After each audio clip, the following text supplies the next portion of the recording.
मना वासना चुकवियेर झारा, मना कामना सांडिरे द्रव्यदारा, मना यातना थोर हे गर्भवासी,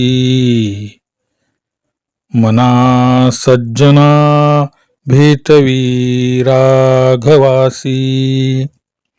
समर्थ म्हणतात, अरे मना, वासनेपासून तू निर्मुक्त हो, कारण वासना हेच जन्ममरणाचे मूळ आहे. वासनेमुळेच मनुष्य जन्ममरणाच्या जाळ्यात अडकतो, गर्भवास भोगतो. म्हणून कामना, वासना, धनाचा लोभ, संपत्तीचा लोभ व स्त्रीलोभ सोडून तू त्या राघवाची प्राप्ती कशी होईल, यासाठीच तू सातत्याने प्रयत्न कर. इतर फालतू गोष्टींच्या मागे लागू नकोस.